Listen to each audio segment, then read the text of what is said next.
are now moving to ECEM with Barbara first, I guess.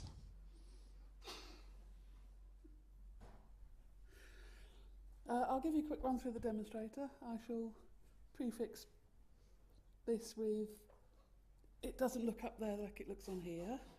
So you've seen the URL. Homework tonight is to go and play with it, or have a play with it tomorrow, and it does look a lot better than probably what it's going to look like on there. Plus it's a French keyboard, plus it's a tracker, not a mouse, so I apologise up front. So this is now coming straight in. It's told me about cookies, and I've skipped that one, and it's telling you about the beta version. And it will give you a tutorial, and it will actually run through the different elements, which is pretty much what I'm going to tell you about now anyway. So we have the view in, we have the data visible in the map view in country or cluster sized segments. There's 96 clusters, as Alberto has already mentioned. There's details about all of this, but this is just the view that you've got on the map. Using the FTP link there, you can actually download the high resolution data. Go next, we have different time periods, different variables, and which radio buttons you click will change the different options of what's available. For example, wind speed, you can have it at 100 meter resolution, 100 meter height, or 10 meter height. In some instances, if you haven't made a choice yet, then the label over here will be in gold to show you, highlight to you which ones that you do need to still make a choice for. We have graph buttons, new graph, refresh graph, add graph. They're really easy. I'll show you those in a second. Extra buttons, so you can switch the labels off and close all your graph windows and things like that. So that's just easy. And this is the hub of the thing.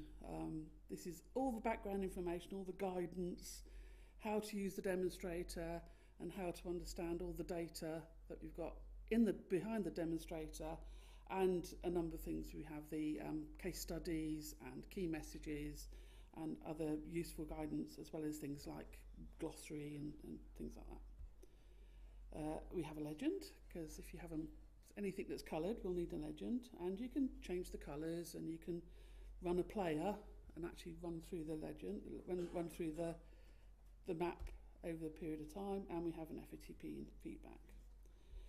So I quickly whiz around some of these. Let's run through them. Let's hide that. That's in the way for the moment. Switch those off, and if I can do this,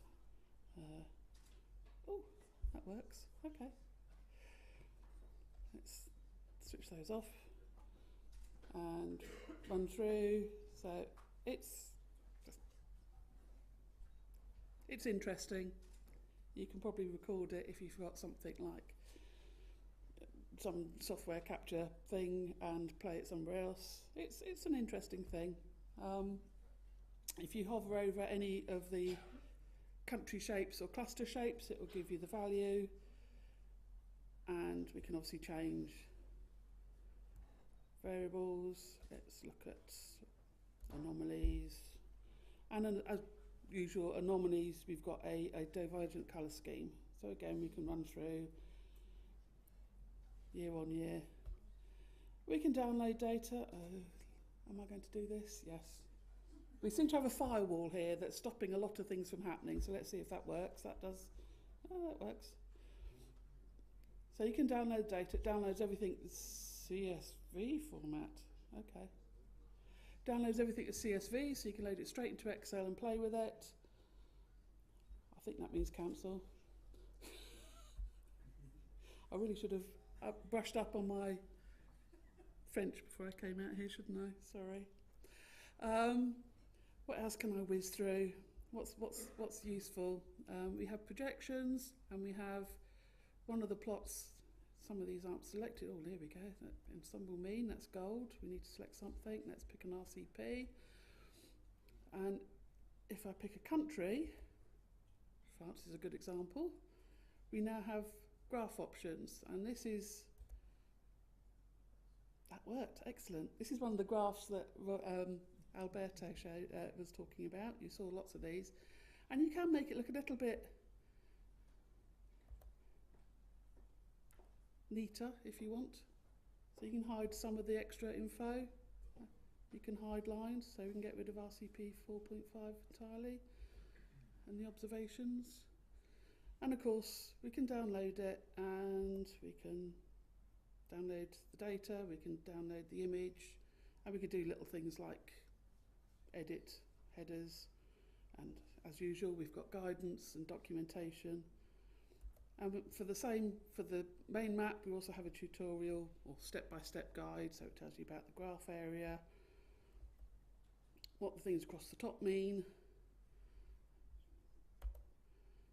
and the graph menu. So we can tap.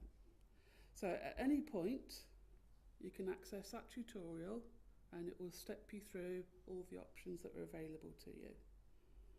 Let's close the graphs. And given that I know we've got 5 minutes left and Claire's got a lot to say. Claire? What do you want me to show? I'm going to show some energy data. Of course, sorry, yes. By all means, I can show some energy data. Let's look at historical energy data. What do we want to say? Demand, energy, annual. Just to show it really is there. Just to prove it's there. Oh, honestly. Yep. Of course it's there. After all, yeah. There you go. Oh, that's not very interesting, was it?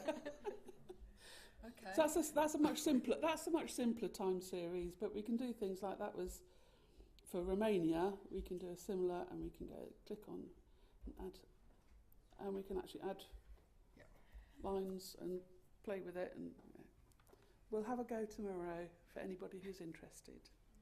Okay. Okay. Thank you, Barbara. And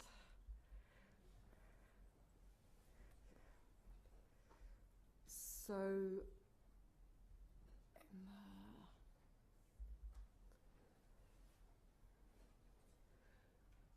okay.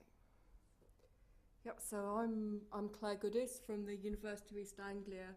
I've been sort of coordinating overall development of the demonstrator, but I'm going to use the last 5 minutes this afternoon to talk again about some of the documentation and guidance that's embedded within the demonstrator, which really falls into 3 different categories. So one is to tell you about the functionality of the demonstrator to help you navigate more easily. Secondly, to learn more about the data and the model so that everything is transparent. And then, really importantly, for if you're really beginning to kind of use the data or want to think about how could you use it, how can the data sets be used, and what sort of information can they tell us. So, as Barbara indicated, in fact, most of the documentation is guidance is available from this menu in the lower half of the screen, which you can hide if you want, bring up whenever you want. The first part is pretty straightforward, the functionality and navigation. Using the demonstrator kind of does what it tells you. As Barbara showed you already, the tutorial, which you can also access from this About button, and actually there's quite a lot of useful information in that About button. It tells you which version you're looking at. It tells you about any kind of known issues, what modifications have been made since the previous version. Okay, and now this doesn't seem to have.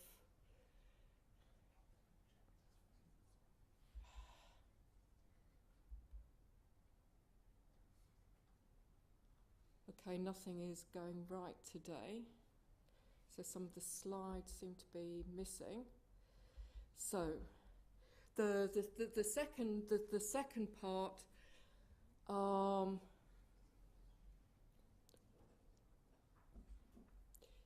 should be telling you about the data.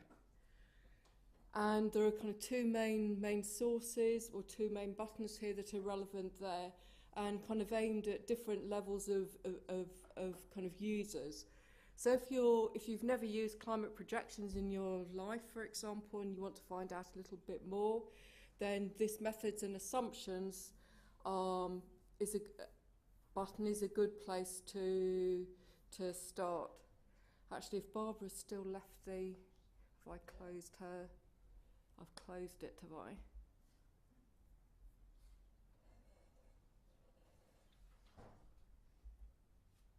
Okay, let's do this in real life. I was too nervous to do it before. Okay, so methods and assumptions takes you to these kind of product overviews, which gives you some sort of background information, poses some sort of basic questions about what are climate projections, and maybe gives you a paragraph or so of text. So it's a really useful starting point if you just want to get a kind of rough idea of something. But if you want more technical information and you really want to understand how a particular data set has been constructed, whether that's a climate or an energy variable, you can go to the variable fact sheets, which provide metadata, but also tell you about the okay, actually now I can go back to my previous presentation. I'm not getting at all confused on the screen here.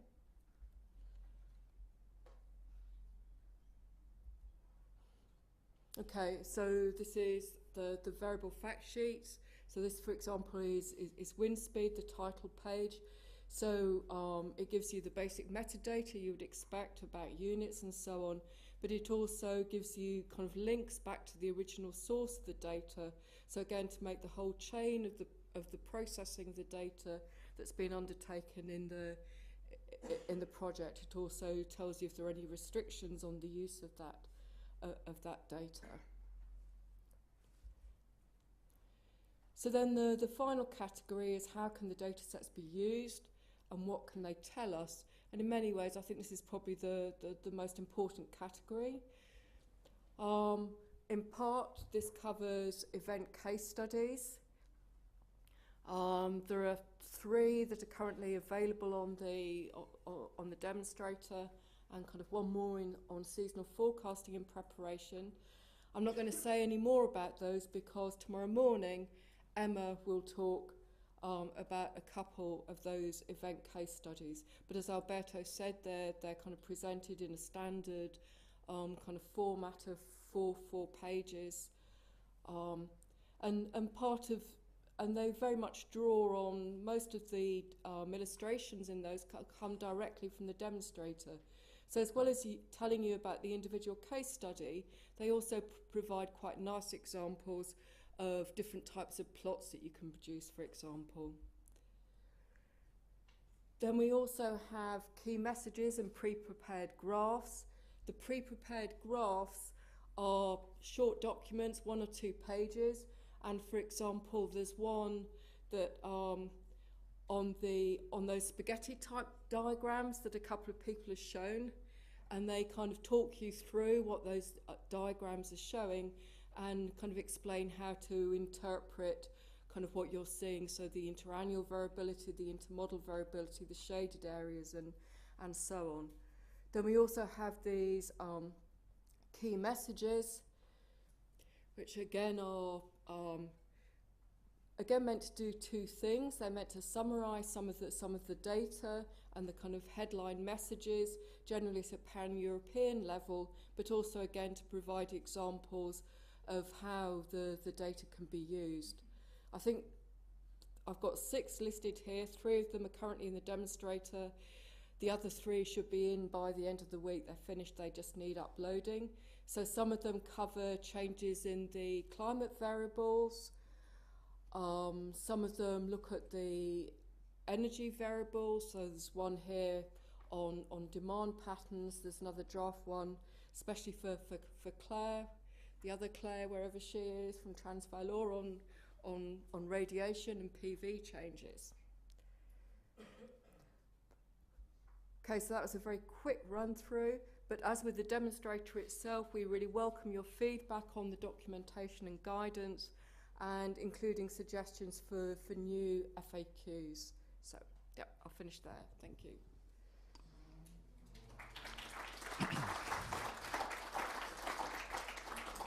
Thank you, Claire. I just forgot to mention my transition was a little bit too fast earlier, but so Claire Goodes from UEA is the work package leader for the work package 4 in ECEM, so the work package dedicated to developing the demonstrator, and Barbara Percy from the University of Reading is the main developer of the demonstrator. No, it's not Reading, so yeah, it's Reading. Don't know, yeah. Well, Barbara put a lot of effort in developing the ECEM demonstrator, managing all the files. Just to mention, for instance, the energy files, I think we have 7,000 or something like that, and yeah, probably more. And yeah, she handled all this, and it was really a huge effort.